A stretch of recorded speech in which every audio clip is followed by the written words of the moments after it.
for that. And there we go. Ready when you are, Sunita. Okay, thank you. Good morning, everyone. Welcome to our 29th session. I know people have been asking us if we will continue this, and yes, we will. Monday, Wednesday, and Fridays, the Finance Center will continue hosting all this information to you on a weekly basis, give you the most updated information that we can share with you, and some things that are finalized or maybe coming up. So thank you again for joining us. If you have not been here before, we welcome you, and we welcome everyone else, all the small business owners that have joined us actually for every session, all 29. So welcome back, everyone. Let's get started. So introductions, we are the Northern California SBDC. We're supported by the SBA and also the state of California. This is how we can provide no-fee advising for small businesses. We do this, so we've been doing this for almost 40 years now. We're a well-kept secret, but we don't want to be a secret, so that's why we keep continuing doing these webinars for everyone. We'd love for you to get a hold of us today. If we are not able to answer your question live today, please email us at the email address that we're going to provide later on, or you can call us at that number as well, and we can get you with an advisor today. So I am part of the Finance Center. My name is Sunita Maharaj. I am the Associate Director. I'm so sorry, everyone that was here to see Scott today. Unfortunately, he cannot make this webinar. But he shall be back on Monday. We also have Alan Montague. He is the training manager for our SBDC and curriculum as well. Manager. And he also assists us with our webinars. So he'll be answering any of your questions that are in the chat. Not questions, but if you need any help with the webinar, we'll put also information in there for you to as takeaways. We also have Heather Lutzi, and she is the director of the Sacramento SBA district. She's here to also help us and present. And also Noah Brode is here from the San Francisco office. So thank you both very much for being here today. Our agenda, we're going to go through our disclaimer, which we do every single webinar. We've changed it up a little bit. SBA is going to do their update first, and then we will go into all of the changes for the PPP. We're still waiting on the application, the new application, EIDL denial reasons, which we did go over on Wednesday. We really think that it's good information for you. I believe that they will be going through more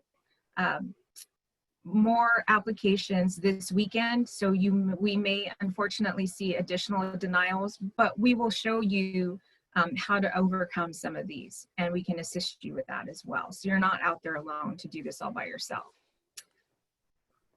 How can we help with other loans? So we have information in regards to that, and then Q&A.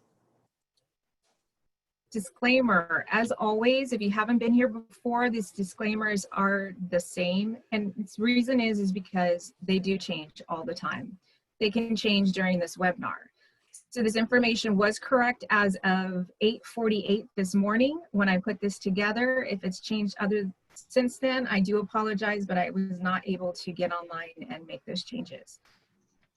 There is still money available for the PPP. So if you have not applied yet and you feel that you want to, you should.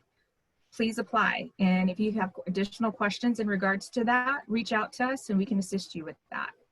The EIDL Advance, a lot of questions in regards to the EIDL Advance. It is automatically deposited into your business account. And how you'll know that, it'll say SBA-D. We still get asked that question quite often, so that's why we put it here in the disclaimer.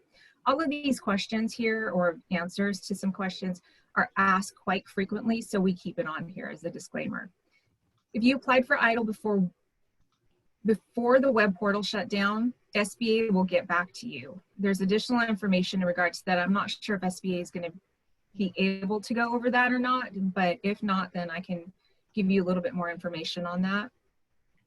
We do not have access to check the status of your EIDL loan. Unfortunately, we don't, but you do. You can call them or you can email them, and we will provide that information to you at the end.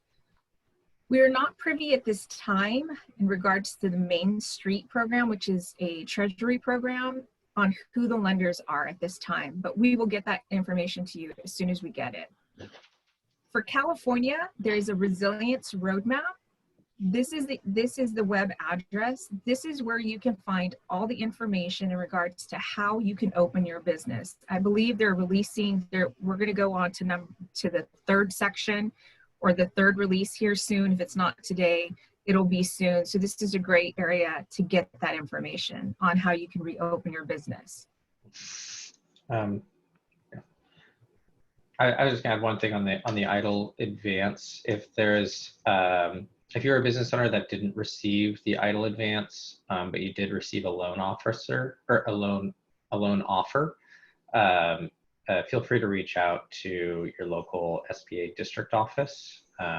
We're looping those individuals in with the Office of Disaster Assistance. It's a known issue in some cases, and the Office of Disaster Assistance let me know that over this next week as well, for people who were in that situation, I think an email is going to be going out to all of the individuals who may have ended up in that particular situation, identifying a process for re-updating your banking information so that that advance can get issued. Awesome, thank you. So we're going to go straight to you guys at SBA to give any updates that you have, if you have any, and then we'll jump straight into the PPP.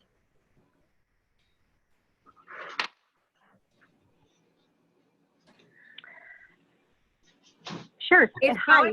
not, we can wait to the end. Whatever is easiest for you. We can also wait to the end. It makes no difference. I was actually just going to say some of the changes that had taken effect last week when the when the Flexibilities Act was signed into law. So with that, it actually has taken for the Paycheck Protection Program, the 8-week initial period, and expanded that to 24 weeks.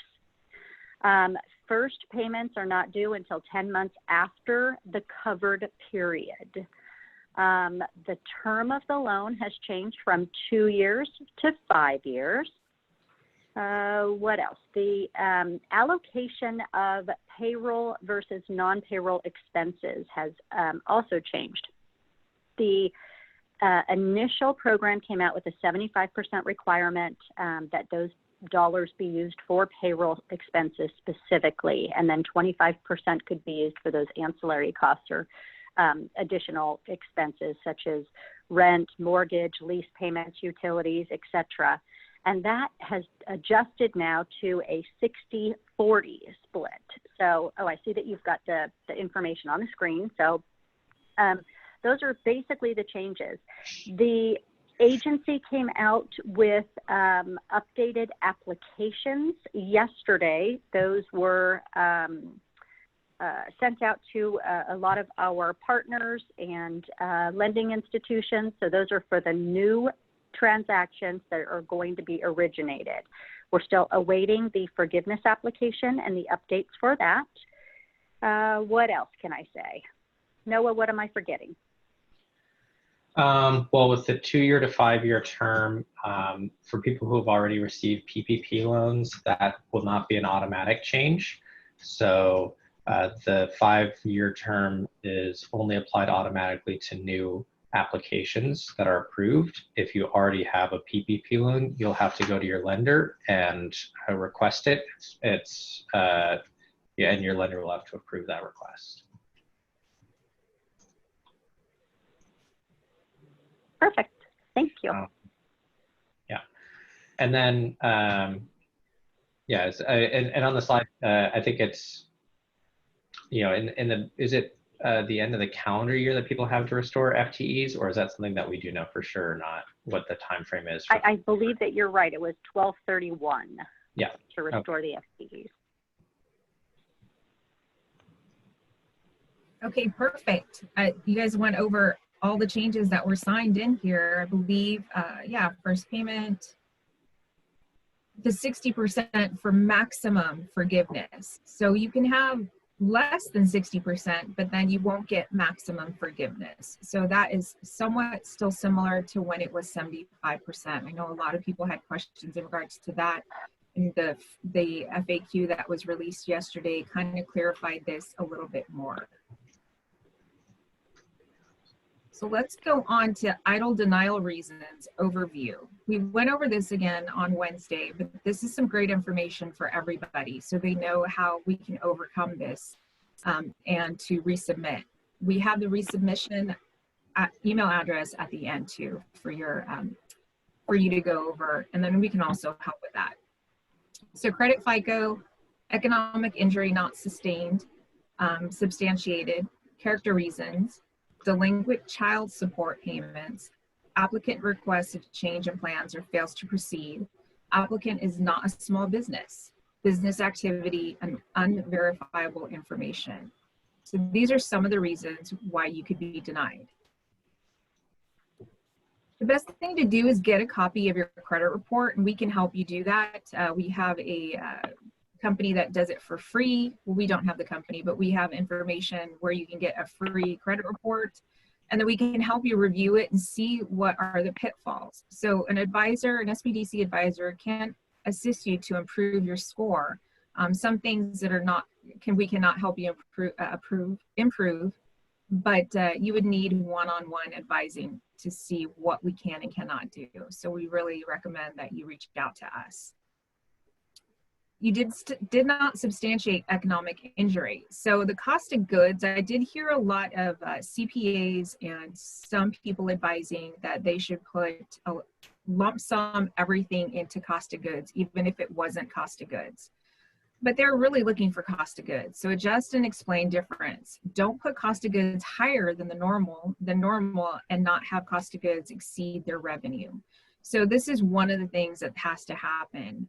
You have to provide a letter of explanation and also documentation. I believe it's 1368 document. I'm not sure if I have that right or not, but again, we can assist you with that. We can also put that information in the chat.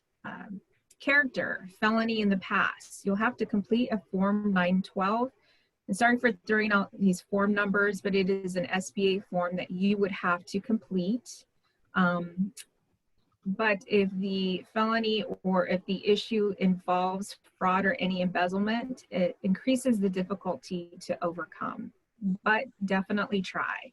We don't say it's a no-go, we just say try.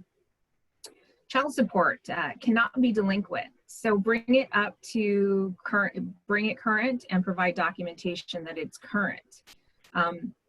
Provide a letter. If you have an arrangement with child support, and then get a letter from them and have it state that it is currently in good standing.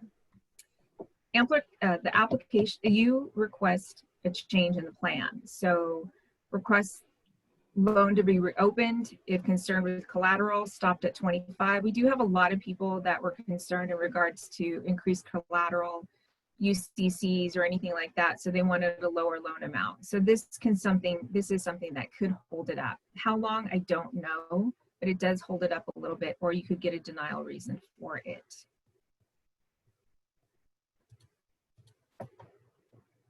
You're not a small business as determined by SBA. So if you fall into this category, please reach out to us so we can help you determine if this information is correct or not.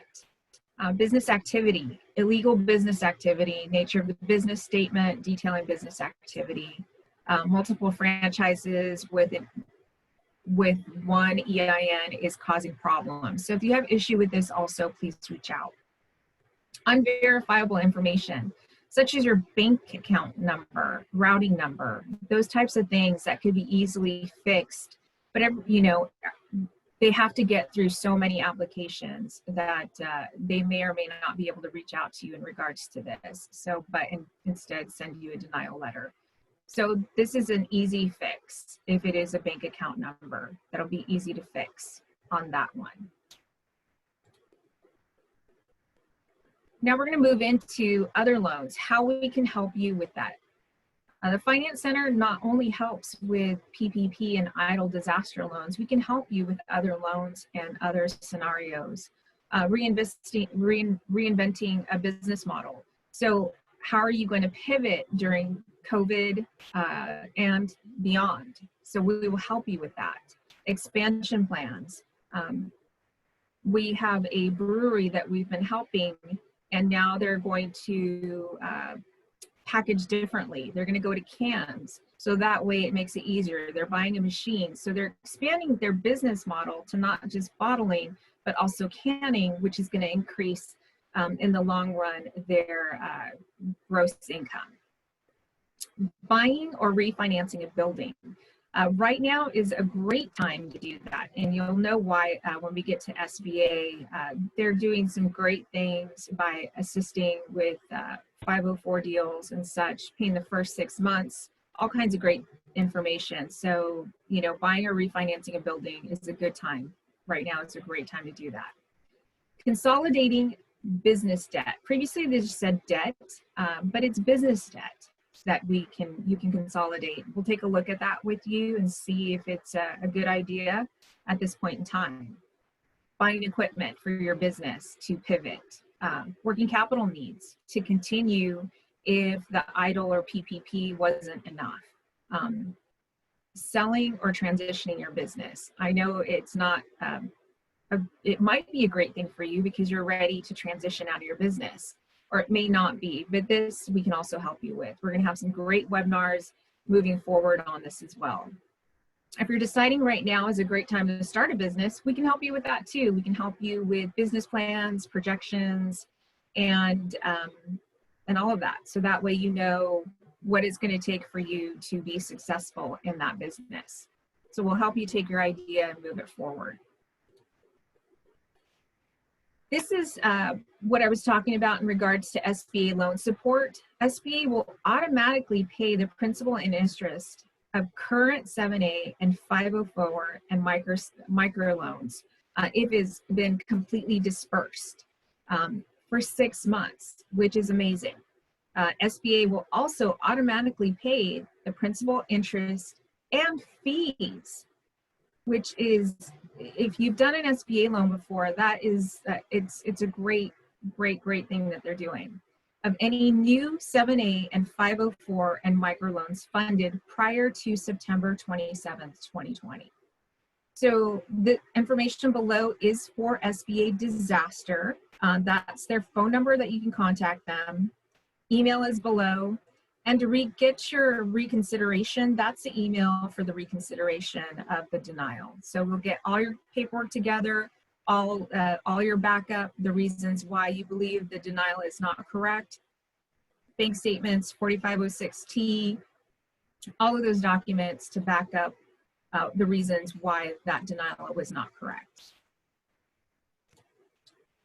Now we're going to go to Q&A.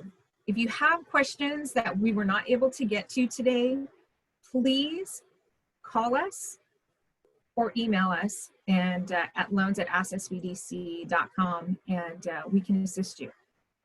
Perfect. So I will read through the Q&A. If you see a question in here that you would like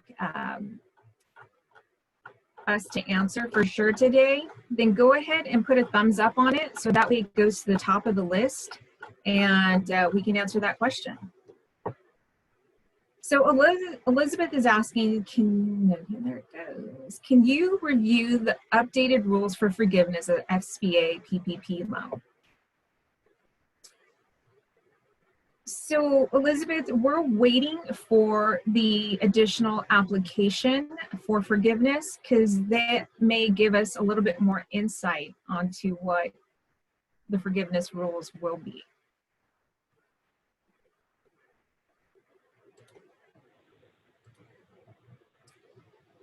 Will SBA provide a PPP worksheet that makes it easier to enter data to better ensure we meet the requirements to have PPP loan made into a grant? So that's actually a great question. We have heard a lot of feedback from our small businesses and our lending partners surrounding this area. We have not come out with a worksheet per se. However, the agency is looking at different associations. For example, the American Institute of Certified Public Accountants came out with a kind of a forgiveness calculator. They've got that on their website. It was a great tool, but unfortunately, because of the forgiveness changes at this point, that's going to have to be updated. So my advice would just be stay tuned for additional information along those lines. Thank you. Well, SBA providing, okay, I'm done with that. This came up before a prior webinar. If I run out of PPP funds in week 10, do I have to wait for 24 weeks to apply for forgiveness, or can I apply as soon as the funds are exhausted?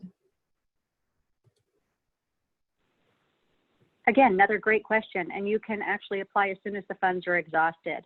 So basically, your lending institution is going to be asking some questions and requiring some documentation with respect to how those funds were utilized.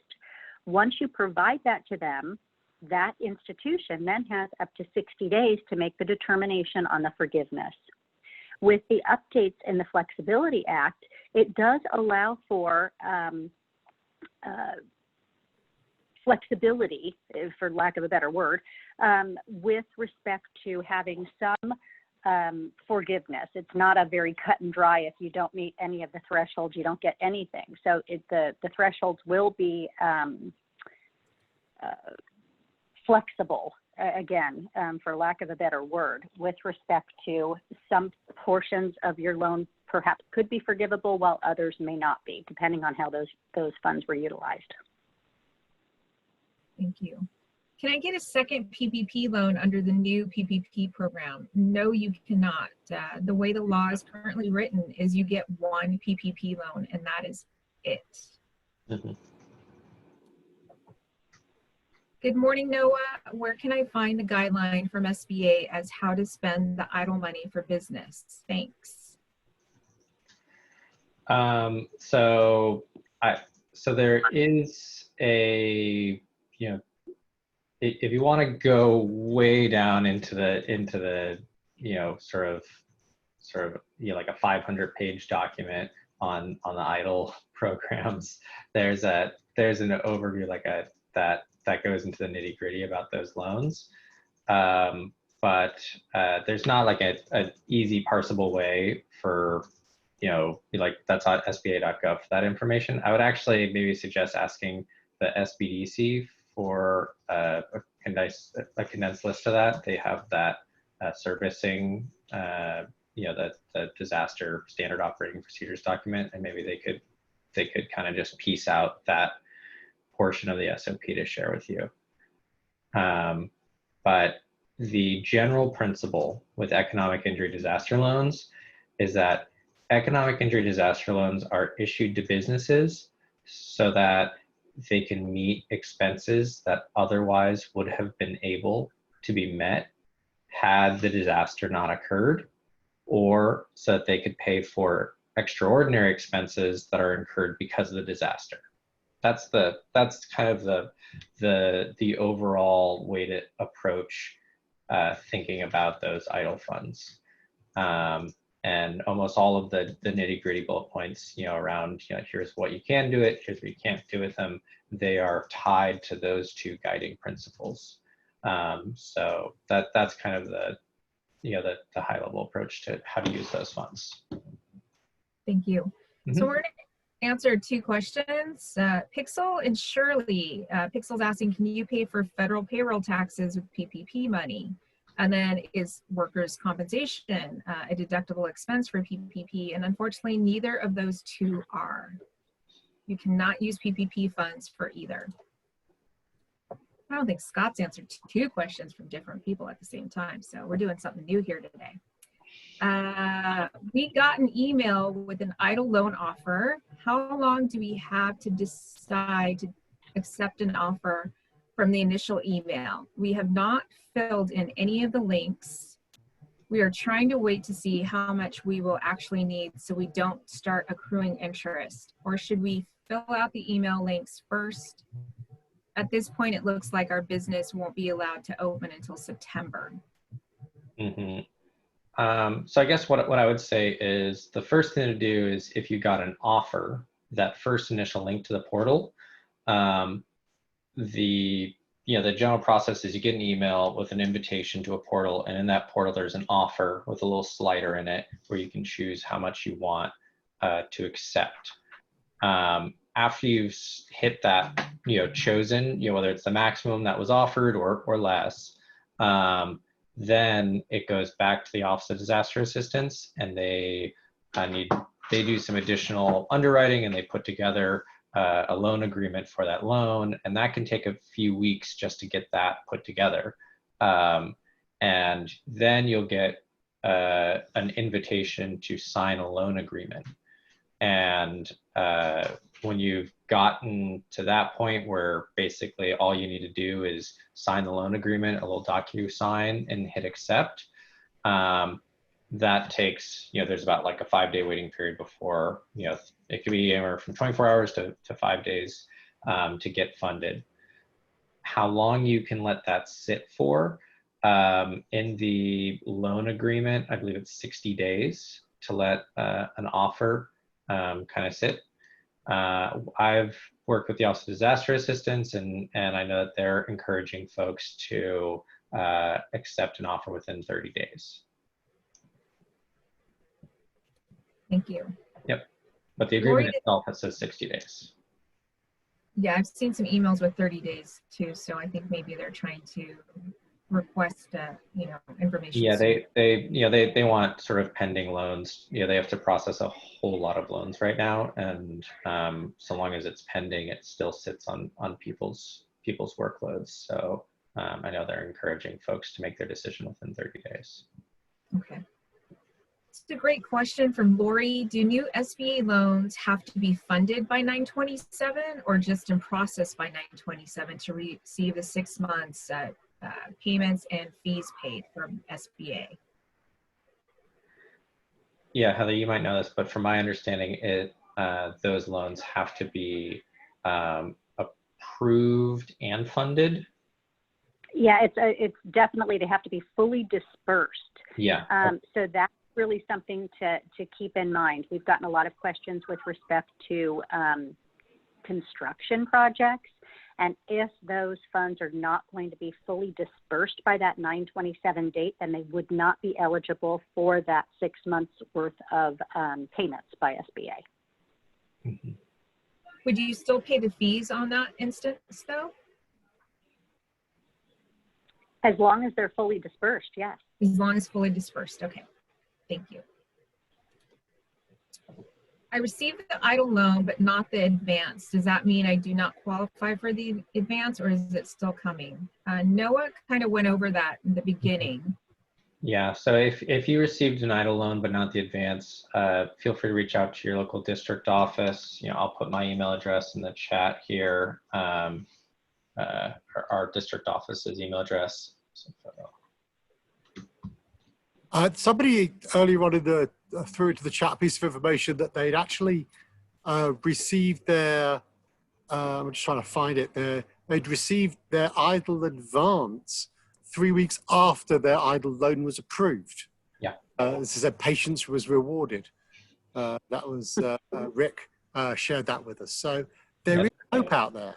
Yeah, there are some issues that were causing some applicants to have their EIDL advances get stuck or held up. And on some of the messaging I've been on with the Office of Disaster Assistance this past week, they've been letting folks know that there's some emails that are intended to be issued over the next week to people who had their applications stuck, whether it was because of not having verifiable banking information or other issues, or maybe they weren't able to do a credit pull or something to that effect. And so it'll be an invitation to update your banking information so you can get that EIDL advance deposited. And one other little note that somebody shared with us in the chat earlier on, which is that we've been telling people that your EIDL advance tends to come with like SBA D, but she got one that the online note actually said TREAS, so TREJ, which is how they discovered it was coming. So maybe a second source of money is coming in from somewhere else now. I was going to say, because sometimes, I mean, if you got the tax, because there was also a deposit that was issued straight from the IRS to folks, those checks of, you know, $1,200 or something like that. And I know in my bank account that showed up as TREJ. Yeah, I believe it's a different thing. It's not. It's a different deposit. I don't believe it's that might have been a totally different program that they got a direct deposit on. Oh, right. well, so Heidi, that might be okay. Sorry to confuse folks then, but that's what came from Heidi. Okay. Okay. Question from Shirley. Who do I send an EIDL rejection letter to at SBDC to help with the resubmission? So Shirley, please give us a call and we can help you with that. You wouldn't just submit it to us. We'd work with you to overcome that rejection. So that's how that's going to work. So we'll work with you to get all the documents together, make sure everything is there, and then you would resubmit it to the email address previously provided. So Shirley, please reach out to us, give us a call. We have people waiting for you to call. Thank you. Myra is asking, my business got denied for additional EIDL funding more than $10,000 advance given. I heard that we got denied the $10,000 because of grant and does not have to be paid. Is that true? Sorry, Myra, this is a little bit more difficult to no, I kind of get it. They got denied for the loan, but they did get the advance. Do they have to pay it back? The answer is no. So the EIDL advance gets issued whether or not you get approved or denied. And even if you get approved, you do not need to pay back that advance portion. So yeah, whatever gets directly deposited into your bank account is the advance, and that doesn't need to be paid back. And if I may, if you are as well obtaining a paycheck protection program, with the application on the forgiveness portion, that advance will be deducted from that forgiveness portion. So there's no, we've been referring to it as kind of double dipping. So just keep that in mind. If you're not getting a PPP loan or haven't applied for one, then you don't have to worry about it. No, is absolutely correct. It doesn't have to be paid back. It's, you know, just a grant per se. So but I want to just clarify with the PPP, it is deducted from that forgiveness portion. Mm-hmm. Yeah, so if you're participating in both programs, the advance portion can interact with the PPP. Victoria is asking, they received a rejection letter from EIDL, the letter stating reason is unverifiable information. How can they get more information on that since they don't know what that unverifiable information is? Yeah, so that's one, if you want to reach out to our district office, I've been helping connect folks with the Office of Disaster Assistance to understand exactly what was unverifiable. In some cases, it's been bank accounts. In some cases, it's been the Office of Disaster Assistance tries to verify that a business is actually operating and active and is a real business. So in some cases, the loan officer may have looked at an applicant and they weren't able to find them on the Secretary of State's registration website, or they didn't seem to have any online presence. It kind of depends though. That one has been a catch-all, and so you're welcome to reach out to our local district office, and I connect folks with the Office of Disaster Assistance for just greater clarification on what folks are meaning when they issue that particular denial. Thank you. And that information is in the chat on how to get a hold of the San Francisco office. Mm-hmm. Holly is asking, if you choose a 24-week period, do you need to maintain number of employees until 12/31/20, even if the contract ends? That, I think I'm still unclear on that reason as well. And I'm hoping that the new application is going to clarify that more, unless you have more clarification, Noah and Heather, on that piece.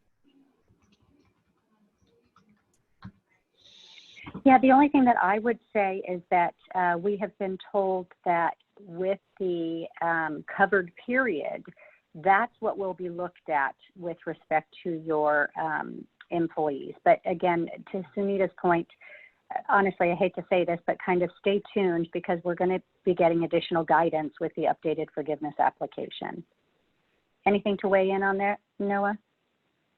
No, yeah, that's definitely one of those ones where I really want to see what the new application looks like before, really weighing in confidently on one area or another on that particular question. Thank you. I know this question is going to be asked a lot, and it's still not defined. Have they defined what qualifies as transportation for the PPP? And no, the new FAQ did not. It actually didn't even include it. So we still have to await the new application to see if it's going to be there or not. I did not recognize, I don't believe I saw it on the FAQ yesterday as approved items for the 40%.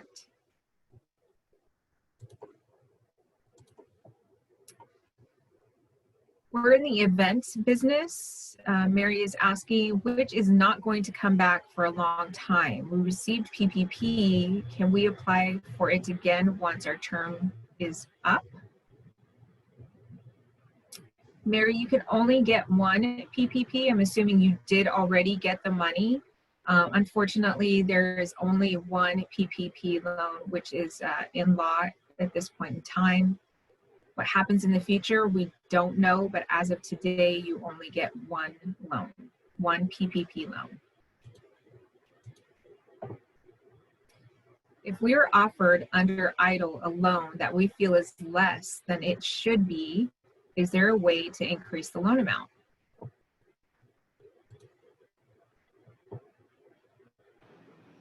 Is that for EIDL or PPP? Sorry, this is for EIDL. That's for EIDL, yeah. So you can request an increase, but I've had kind of mixed results working with business owners in terms of getting increases approved at the moment, but I can speak towards prior disasters, and on prior disasters with totally different conditions. The answer to that is very firmly yes. Like, you can go back, you can ask for additional funds up to, what is it, Heather, a year later or 6 months later for prior disasters, other disasters in the past? Prior disasters would have been 12 months, but 12 months, whole year. This doesn't, yeah.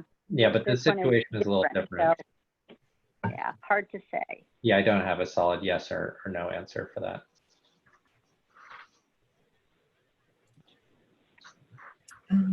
Melissa, for Noah, once the EIDL is approved, does all the money get deposited into your borrower's account? Yes. Or is it accessible more like a line of credit to access only when needed? This could also be a reason why some borrowers are waiting out signing loan docs till they really need funds, i.e. after PPP funds get exhausted. It's a single disbursement. Yeah, it's not a line of credit. It is to help the business now. So that's what that loan is for, is to keep the business operational. You can use the EIDL money for everything else that you can't use. So you're using your PPP money for payroll. Some utilities, you can use the EIDL money for everything else to keep your business going.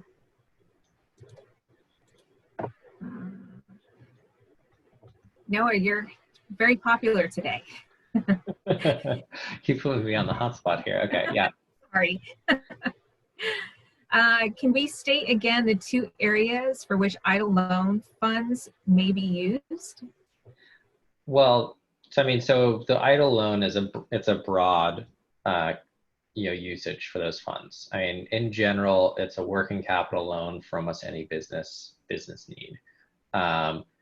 Where you run in, and the overall intentions of this program are to pay for expenses that would have been able to be paid if not for the disaster, or extraordinary expenses that are now being incurred because of the disaster. So think of all that hand sanitizer that you have to buy now.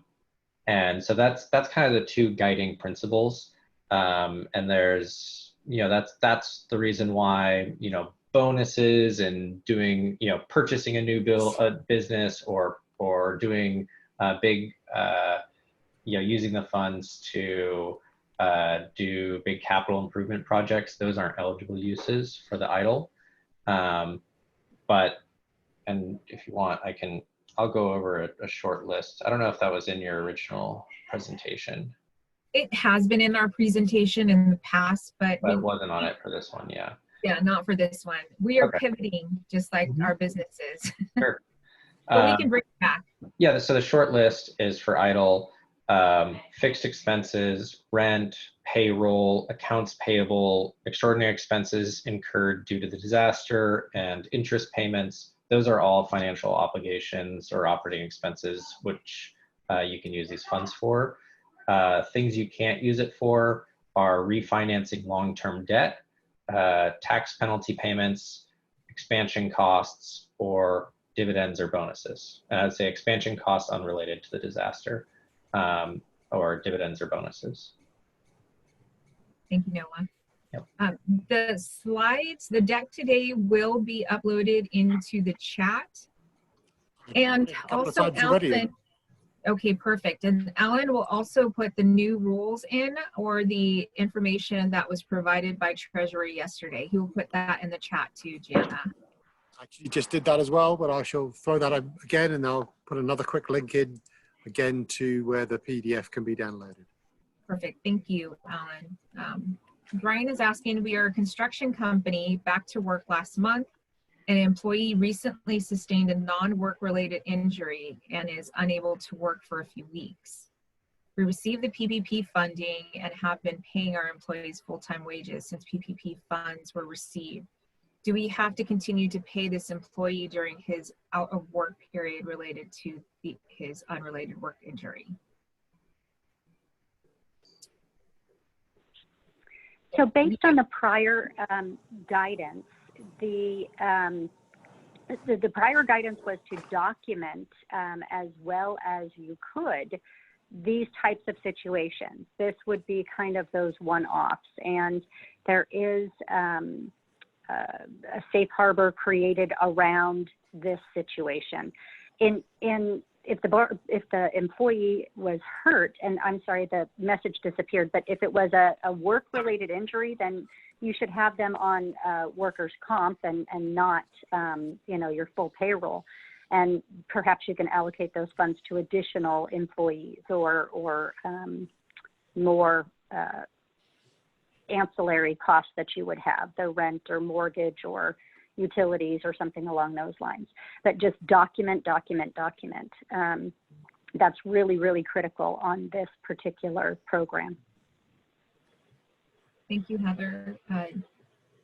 Jody is saying, I am a sole proprietor. My PPP was funded on March 6th. Can I pay myself on May 6th? Can I pay myself on May 14th for back pay in March, April? Is that okay? No, it's actually not. The way that the PPP loan works is that it is looking forward and not backward. So you're going to have to make some adjustments moving forward so that you can document paying yourself in a different manner. You want to make sure that you're looking at, the 8 weeks or 56 days moving forward, or whatever covered period you have within that 24-week period. Thank you. When does PUA end? I believe it's next, You know, to get specific answers on that, you should go to the EDD website. I am not 100% clear on when it ends. I think the $600 ends in July, but I'm not sure about that either. So unfortunately, we don't have up-to-date information on that today for you. So I apologize. But the best place to get that information is at edd.ca.gov, I believe.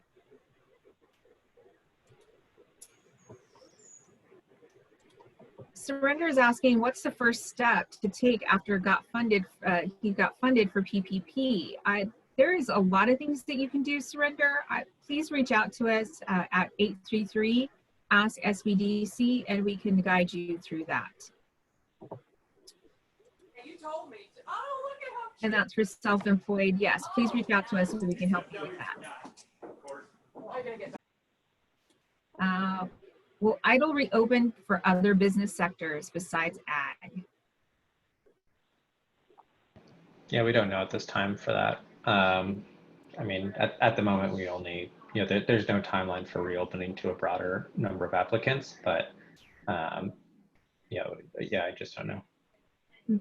I understand why this question is being asked. There were some things being said in the news and such, but we don't have definite answers to this. So we don't want to say absolutely it's going to open up to everybody next week or the week after, and then it never does. So until we know for sure, we don't like to give you that information. So thank you for asking. We appreciate that. If we're asking for a certain amount maximum for an EIDL loan and the SBA does not want to approve the full amount, would they deny the entire application, or would they be able to approve for a smaller amount? Just wondering if you're stuck with whatever they're giving you, I guess, whatever you're asking for. Well, I mean, the Office of Disaster Assistance does determine how much to lend, or even if to lend. But if you ask for an increase and that increase is denied, they don't deny your whole loan. They'll just, deny that, like if they've already offered you, say, $100,000 and you asked for more, and they deny that they aren't going to deny that and also deny that original offer. Thank you. They'll just deny the increase request. Stephanie is asking, this is on EIDL, can a sole prop use the EIDL loan to cover their own payroll, to pay themselves, even if they're not on payroll? That's a great question.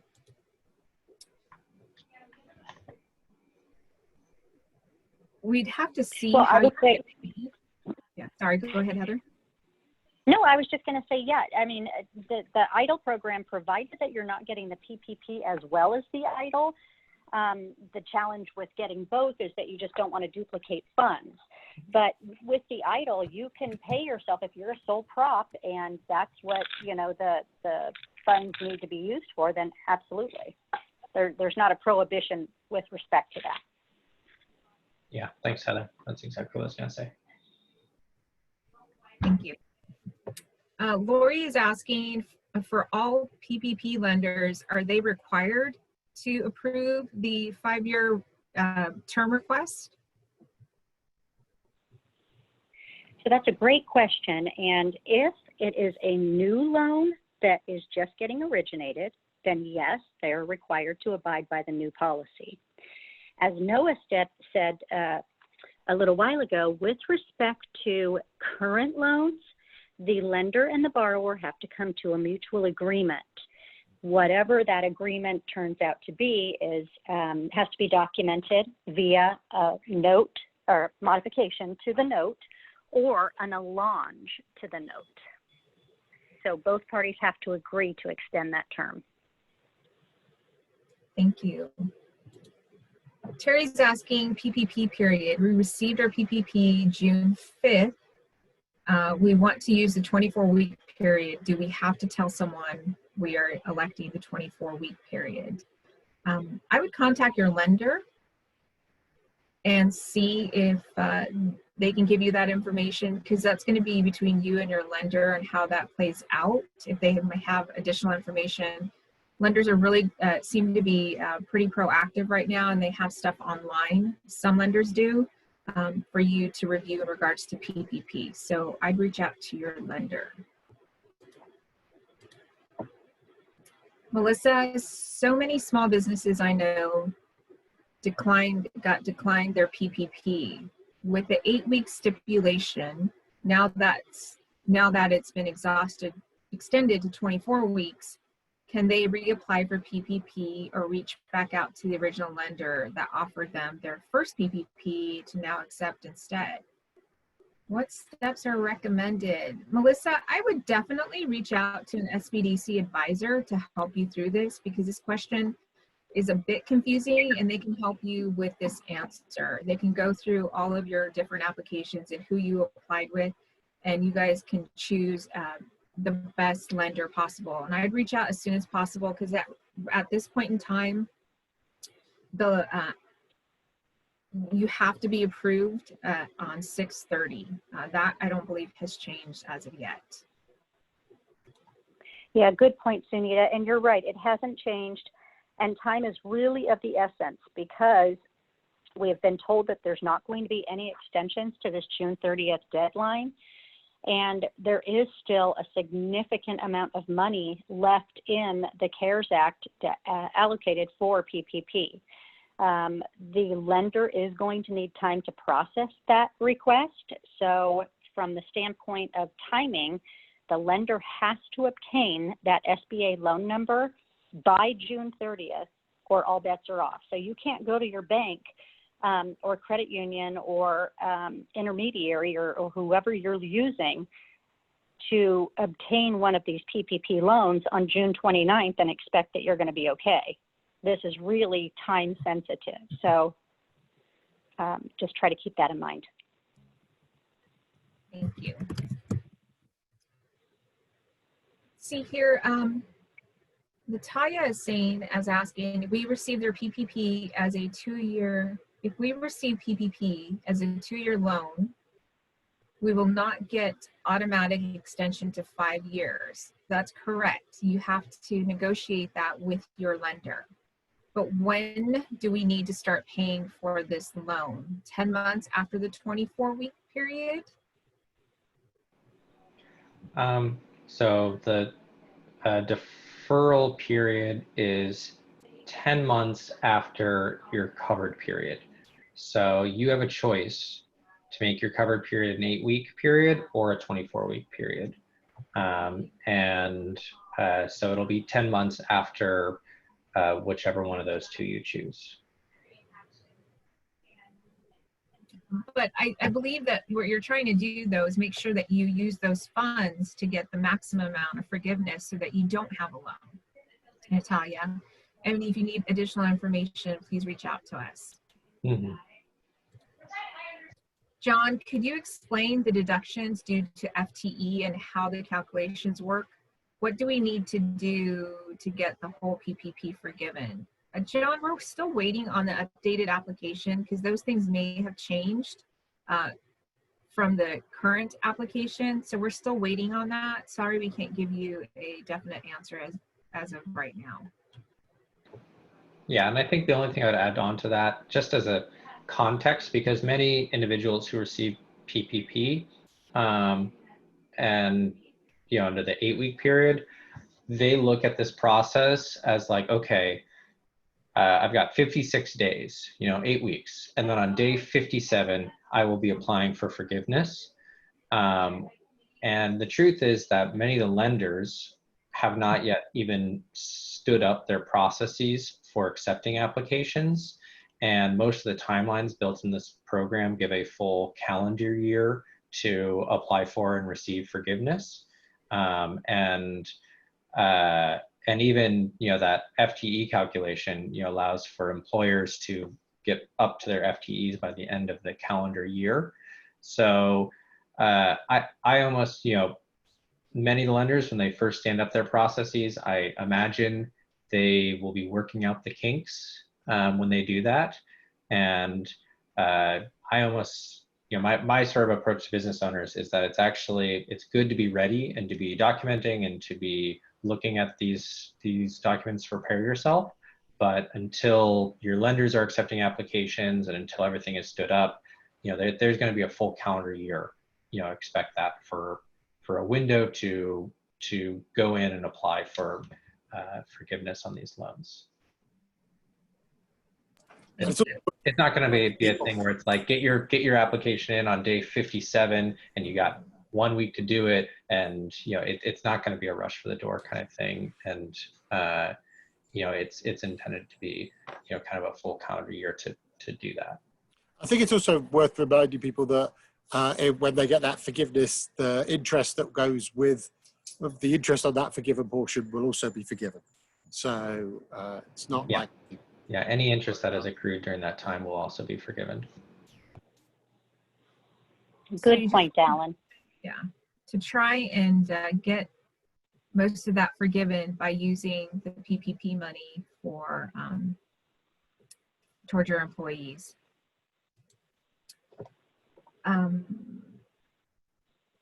Dorothy's asking, I did receive EIDL. I applied for PPP 2 days ago. They pulled my credit for EIDL. Will they do the same for PPP? Is credit scrutiny more rigorous? So it's really up to the lender on the PPP, keeping in mind that the program is really built around payroll versus credit. However, borrowers' propensity to repay their debts does come into play. It depends on the lending institution that you're going through, but there's not per se like a minimum credit score or anything along those lines with respect to the PPP program. So again, it's lender specific with respect to that.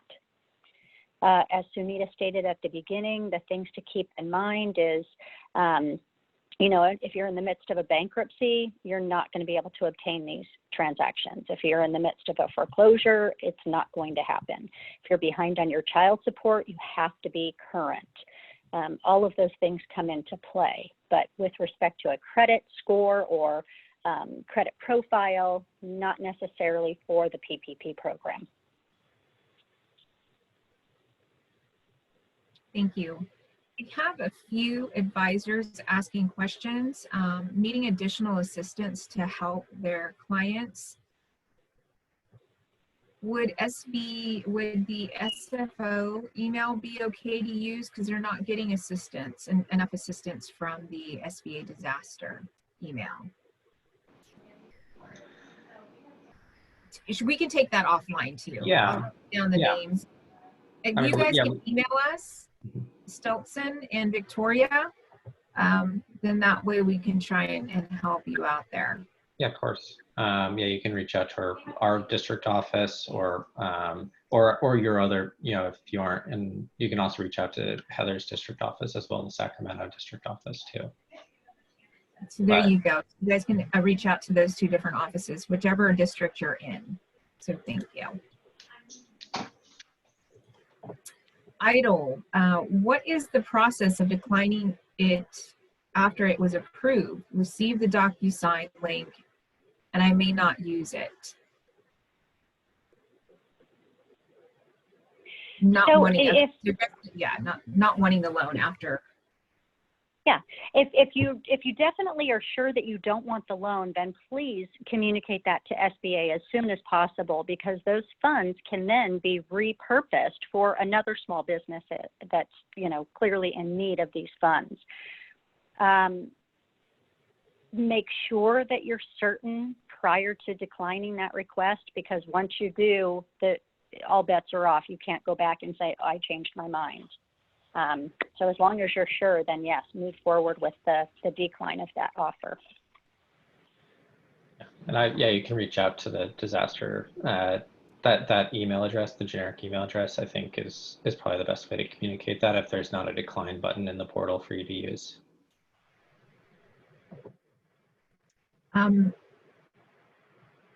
Business owners asking for a highlighted PDF and the differences on the new PPP options.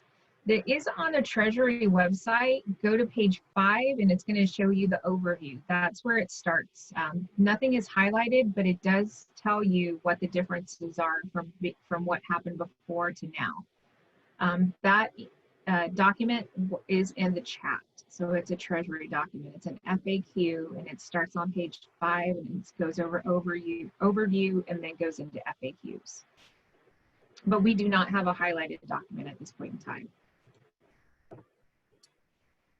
He's asking, can PUA be used for business income since business is shut down but still has fixed costs to pay? I don't know what the stipulations are for the PUA. The PUA is income to you as a business owner. So I believe once you have it in your hands, you can use it as you wish as a business owner. Elizabeth is asking if we have a PPP loan for the 8-week program, can we switch it to the 24-week plan and update our funding amount? You would check with your lender in regards to the 8 or 24 to make sure that it is they have it set up correctly and update the funding amount, meaning if you want more money for funding, no, you cannot have more money for funding. It's just one loan. Yeah, this is actually a question we've gotten in a lot of different ways. The original, the way the maximum loan size is determined under the Paycheck Protection Program did not change. So it is still 2.5 times your average monthly payroll cost. Nothing is different about that. And what did change was that period of time in which you have to spend that 2.5 times your average monthly payroll cost sized loan. Megan is asking, are commercial real estate investors, building owners who are not tenants, now, are there any SBA-backed funding available for them? There are regular 7A and 7A loans if you need it for cash flow. That can be used, but I don't believe, unless Noah and Heather know of any disaster loans, unless EIDL opens back up again for everyone.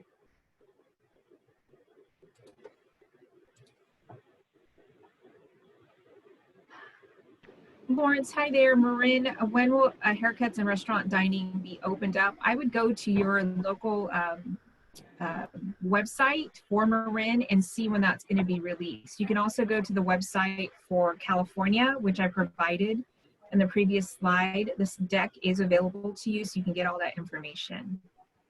But sorry, I don't have additional information for you on that.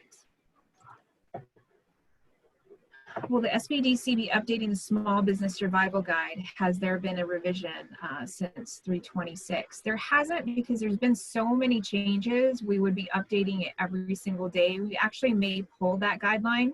Some of it is still very relevant though, so pulling it right now may be not the best thing to do, but we will review it and see what we can do. If I'm not concerned about PPP loan forgiveness, can I use the funds for any kind of business expenses? You would have to read your note, Megan. It's going to specify exactly what you can, the note from the lender, what you can and cannot use that money for. So as long as you use the money, the funds per the note, then you should be okay, and you'll have that loan. Mm-hmm. Sorry, my thing's flipping around right now. Mike, PPP, sole props, do any of the recent changes have any specific application to sole props, especially in terms of PPP payroll draws to owners? Not from what I've seen. There is no additional information for sole props, Schedule C people, line 31. You still have the same, maximums, the 15,358, I believe it is, that's the maximum you can pay yourself. Well, and keeping in mind, Sunita, and I apologize, I didn't mean to talk over you. with respect to that 15,385 number, we have to ensure that you're utilizing what you filed on your 2019 taxes, because when you're a sole proprietor, or actually any entity, you cannot, as an owner, give yourself a pay increase. So keep that in mind. You can give your employees pay increases, you can give them bonuses, you can pay them hazard pay, etc., but that's not applicable to any owners or sole proprietors. Thank you. Sorry, I'm also trying to answer these two. Lori, PPP.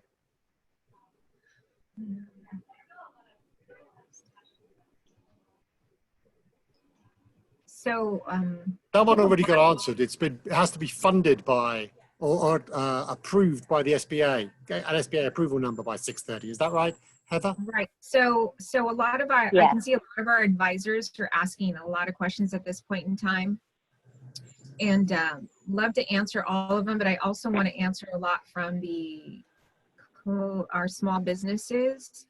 But Lori, PPP applied by or funded by 6:30. Owner did not include her Schedule C. Can she pay herself? Does she need to put it through payroll? This one's a case by case. We need to see exactly what they applied for and see what the documents were, Lori. So you can reach out to us and we can hook them up with a specialist in our finance center to go through that and see if they can help with that. Sorry, we can't answer that right now, but it's more than just the questions. We need some additional documentation to figure that out. Carolyn, EIDL, have you noted a typical amount of time after responding to the email accepting the loan from SBA contacts the applicant again?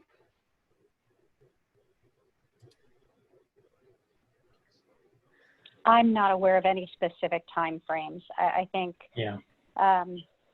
Unfortunately, we just don't have that information. I know that they're working as diligently as possible to get through just the unprecedented volume received under that program. So please just be patient, and they will get back to you at some point.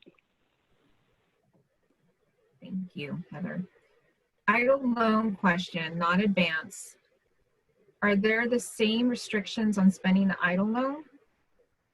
Can't use for expansion, refinancing debt, or bonuses. That's correct. What Noah went through before, you're absolutely correct. Yeah, technically it has all the same restrictions and provisions that accrue to it as the EIDL loan itself.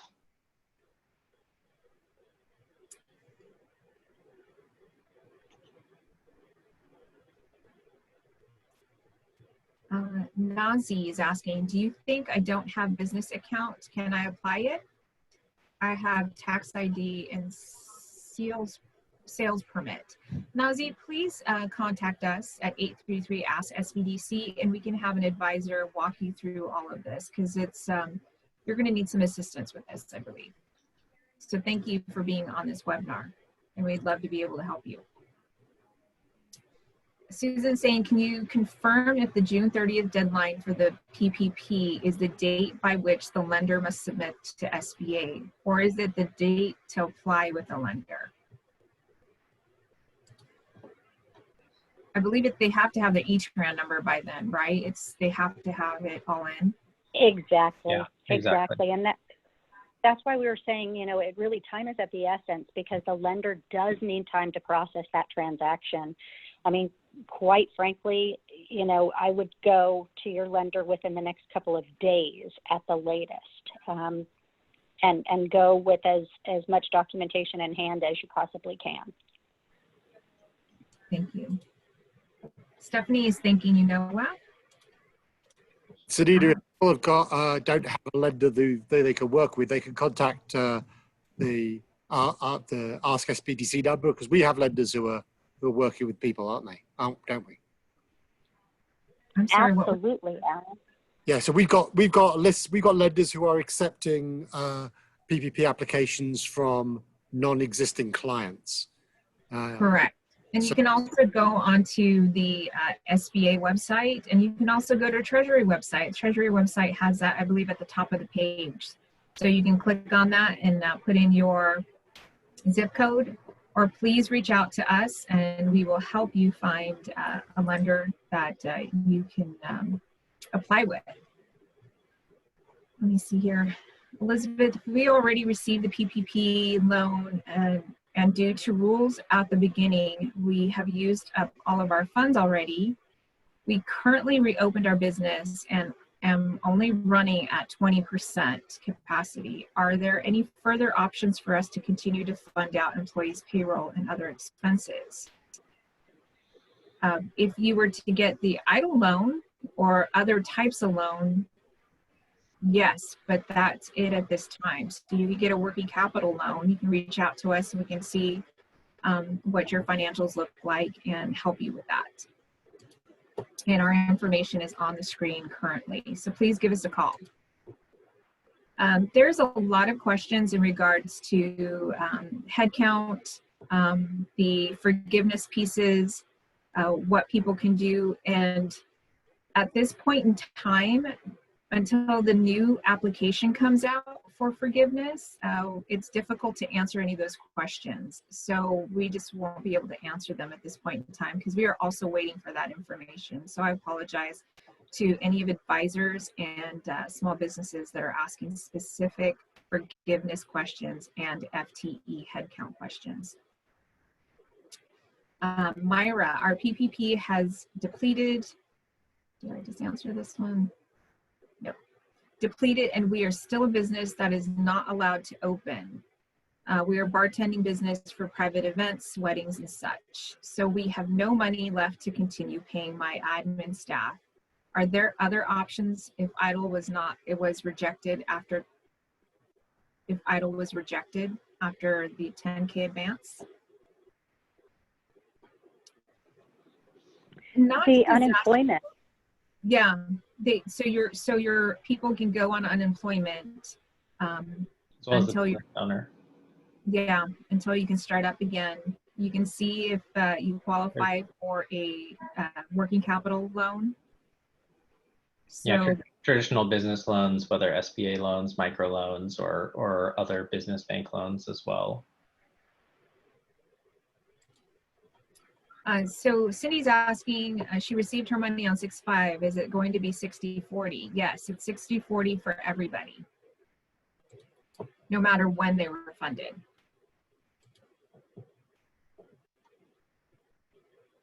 Yes, we can help you apply for EDD, Nazi.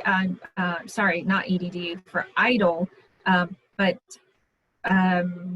not EDD, but we may be, just go ahead and give us a call and our email and see if we do have a specialist that can help you with that. If it's not our department or the finance center, we may be able to find you somebody else. Can I still use my PPP loan for 75% payroll and have full forgiveness? You can use 100% and get it forgiven. Can I use 100% of the loan for sole prop payroll and receive full forgiveness? Those are two different questions. Sole prop has different criteria. So you'll have to reach out to us and we can give you that criteria. We have had it in the past. It is the, take line 31 times, divide that by 52 weeks times 8. That is the maximum amount still to today that you could pay yourself. If you're over $100,000 in net income, then you have to limit yourself to the 100,000. So 100,000 times 52 weeks times 8. That's your maximum amount. Divided by 52. Oh, yeah. I have been waiting months for my PPP loan through Wells Fargo, my bank. I have excellent credit for both business and personal. We are a new startup as of October 2019. We hired on first employee in November and in January, and in May it seems that they want 2019 reports rather than current time. I applied through multiple sources, etc. Is there a local bank that can help me? Dan, I would reach out if you're not already a client so that we can look at your paperwork and see what it says and see what you can apply for, and if it's if you do qualify for the PPP or not.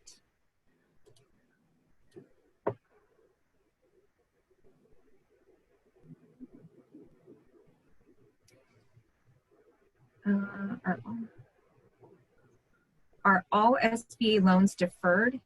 If so, until when? Depends on the SBA loan that you have.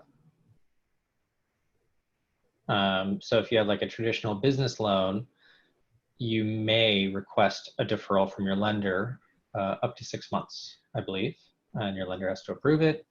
If it is a disaster loan that was issued under a different disaster in the past, whether a fire, a flood, earthquake, you know, they're 30-year loans. So people might have a loan from a different disaster. Those are deferred through the end of the calendar year. If it's a PPP loan that was just issued, that's new, you have deferral, which a deferral of 10 months following the end of your covered period. So that's either 12 months or 16 months, I think. And if it's an EIDL loan, they have automatic deferrals of a full calendar year. And then just for clarification, with respect to the current 7A or 504 or microloan programs, the SBA is making all payments automatically on any loan that has a current status. We are paying the lenders directly, both principal and interest, and those lenders are reporting that on their monthly reporting to us, and that's how that piece is getting done. So from the borrower's perspective, really nothing that you need to do from that standpoint. Right, and that's different from a deferral. Absolutely. That's just the Section 1112 of the CARES Act. Thank you both. Let's see here. Somebody's asking in regards to hub zone business, what is the criteria to qualify as a hub zone or head zone business? Is there a SBA number assigned after completing qualification? Wow, hub zone questions. That's another world. Heather, you want to take a hub zone question? Totally. My advice is to reach out to your local SBA office, and whether that is my district office for Sacramento, we have the 22 northeastern counties of the state, or the San Francisco district office that has the 14 coastal counties. So reach out to them. We can set you up with our business opportunity specialists, and they can walk you through all of the hub zone information that you will need. Yeah, in general, you're required to have your business located within the hub zone, or I believe have the majority of your employees located within a hub zone. But that's kind of one where we'd want you to go through. We have staff members dedicated just to our contracting programs, and they can walk you through kind of the nitty-gritty requirements of those programs. Thank you both for that.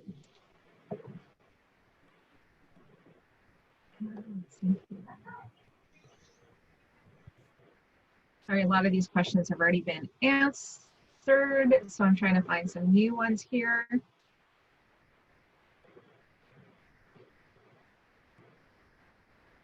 So, EIDL active chapter 11, but very unique circumstances. Bank didn't roll construction loan into permanent financing. Worth asking for reconsideration? Question mark.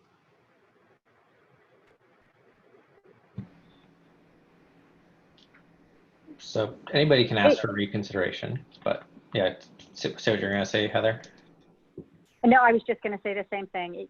What I would do is get your documentation together, or a letter of explanation, or something that shows that you've overcome the reason for decline, and then resubmit through that PDC recon email address and ask for that reconsideration.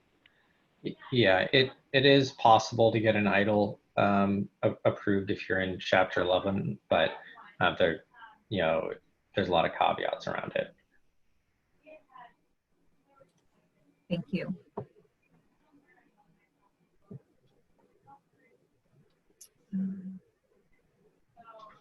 This gets asked a lot too. Can you use idle loans to pay federal taxes?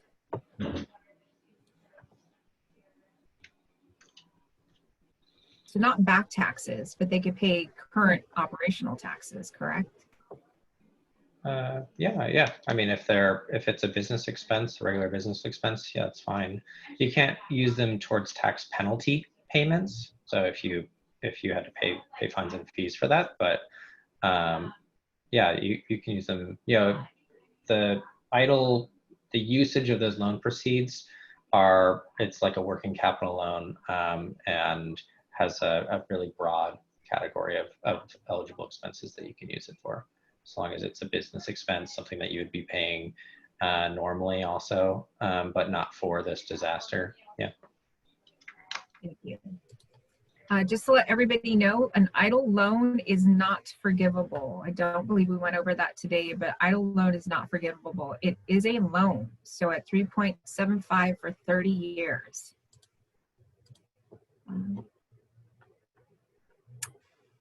Sherry is asking, I understand the maximum idle is now $150,000. Is it possible to ask for an increased amount?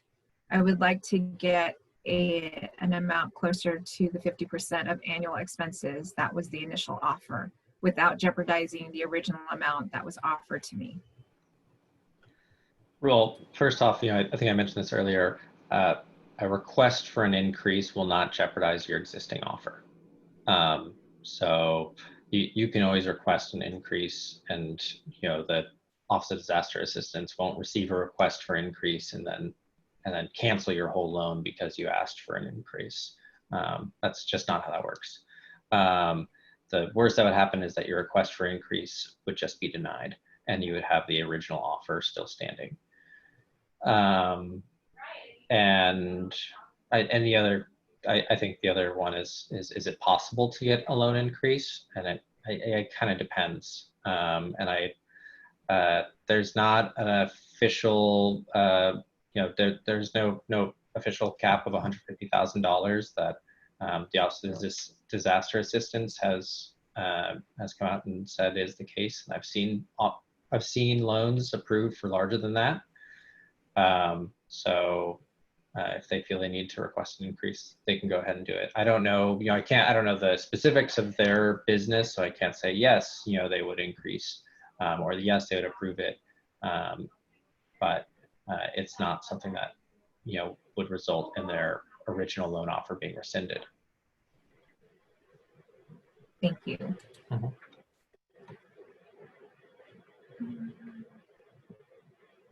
Let's see here.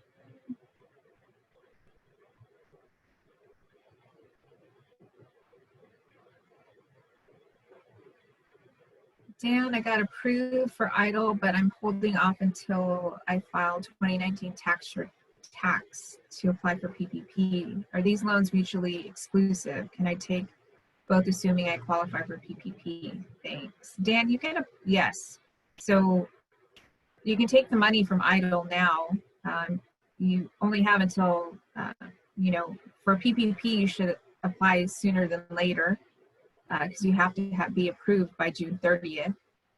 They are exclusive. You just can't use the funds for the exact same reason. So PPP you can use to pay payroll, and then the idle, the rest for operating expenses to run your business.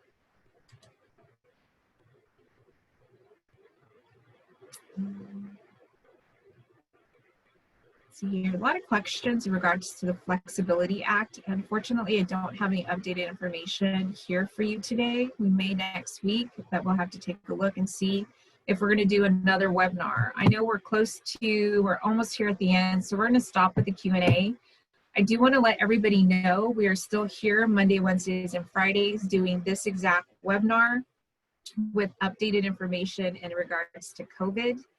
Disaster loans, and any other loans that may come up that can assist small businesses during this time for expansion or operating costs or anything else for buildings and things that you want to refinance or purchase.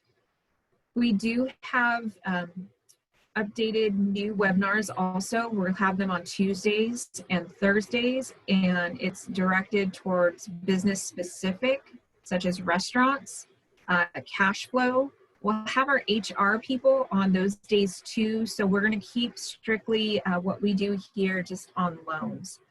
So you have more time with that specialist during those 2 days on Tuesdays and Thursdays. Yes, Anita, we'll be putting out a timetable of those probably in the next week or so.